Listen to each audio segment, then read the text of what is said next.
Hirokoshi, man. What the actual hell? How are you able to make a simple chapter so effective? So effective in a way that many other mangas can't do. This is some really good writing right now, but fuck to the side. Let's just good morning, good afternoon, good evening, guys. Welcome to Chris is Talking, and this is your weekly Boku No Hero Academia or My Hero Academia manga reviews. Alright, so let's just say Hirikoshi, he slayed it, he slayed it. And what's crazy is this was a simple chapter. When you really break it down and look at it, how it was actually done, not much has gone on. Like, they haven't really moved forward from what happened in the last chapter to this chapter. They're still fighting. If anything, they're still at the beginning of the fight, and that is how the chapter ended, was the fight actually starting. Now, this was beautiful because not only did we manage to get some dialogue, but we finally get to see what's been eating Bakugo this whole time. This is what you really call some good writing for a character who was always looked down on, and not looked down on because he was weak, but looked down on because nobody understood him. And I don't mean it in a way of some other mangas where nobody understands them and they're just going to be moody the whole time and you never really get more depth until 700 chapters and until a Shippuden comes out. Just saying. What I mean is, like, you really understand. Like, I won't lie, I hated Bakugo when he first came on the scene because I was like, why is this guy so angry? I'm a bubbly person, so on a realness, I'm a more of a Izuku kind of person. Like, I grew up being bubbly, happy, kind of in my own world, and just going for it and believing I can do it if I just put in 100%. Like, I'm not really that talented and stuff. Things I can do is because I spent loads of time doing them. Whereas in loads of my other friends, like the feats I've managed to achieve, because I'm a breakdancer, I'm a dancer as well. So some of the things that I managed to do over my years, they managed to do it over months. Like, they're the natural gifted talents. And what's crazy is, like, we're never going to see eye to eye, and because of that, there are going to be characters, there are going to be times when you're never seeing eye to eye with people, with friends, with characters, and there are all different types of people. And what I love is that in this chapter, we finally got to understand the breakdown of what's going on in Bakugo's head, and this is fine. This is fucking emotional. Now, for level of writing and for how the level of quality this is, I give it a 10 out of 10. For it, the progression to the actual chapter, then it's going to be like a 7 or a 6 because nothing really happened. But if you find that middle balance, it's going to be like an 8. Personally, I give it a 10, but I'm going to give this an 8 out of 10 because of the fact of, obviously, I don't want to just kind of let my fanboyness just kind of take over this. But what I can say, this is some excellent piece of writing. We finally find out what happened to Bakugo, how he felt, why he's been how he's been, and literally what's been going on through his mind this whole time.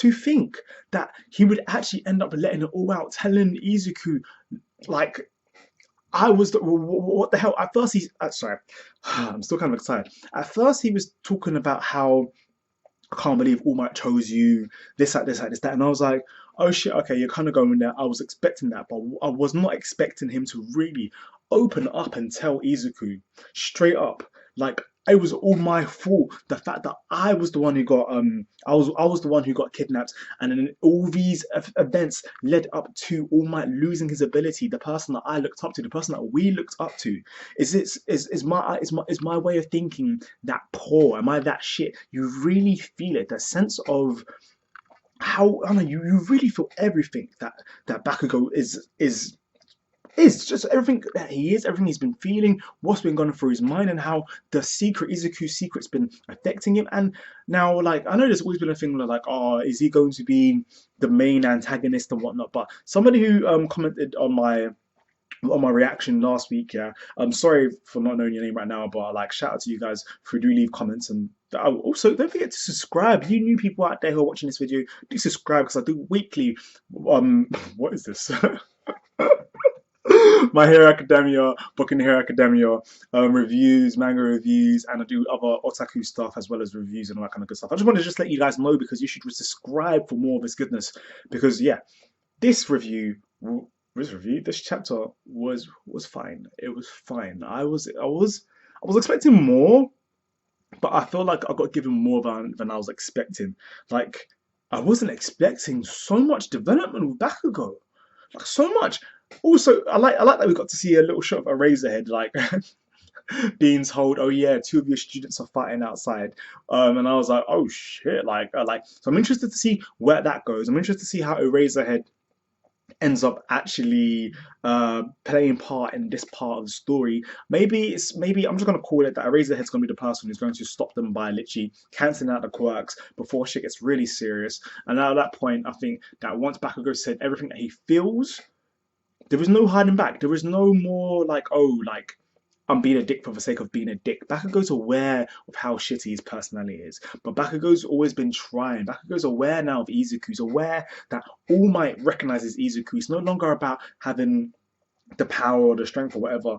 Bakugo's just feels shit for being left behind, and where he was at the top and he was the one leading the forefront, he's now downgraded to the point of where he became the victim. He became the damsel in distress. He became the reason why All Might lost his powers, and this is definitely eating him up inside. It's emotional. I really thoroughly enjoyed this chapter. I really can't wait for more work. What do you guys think is going to happen in next week's chapter? I know there isn't really much to talk about in this review, but to be honest, it's literally all about the depth and the connection between the two of them, and I'm really happy to see that his emotions have been laid out on the table. I thought it was cool that another. Oh, let's just talk about the artwork. Was looking very nice. I'm loving it. It's really cool to see Izuku go full like combat mode, and like normally you obviously the lightning things on his hands or his legs, but it's cool to see it all over his body and actually in a fighting stance. That's development for Izuku, development for Bakugo, for being able to actually tell Izuku exactly how he feels. That's also a connection of their like relationship, like the depth and levels to this chapter are so emotional that yeah, I just love it. I hope you guys enjoyed it too. What do you guys think? Were you guys expecting for it to go that way? Were you expecting Bakugo to ever tell Izuku exactly how he feels? What are your thoughts? Do leave them in the comment box down below, as I'd love to know how you guys think.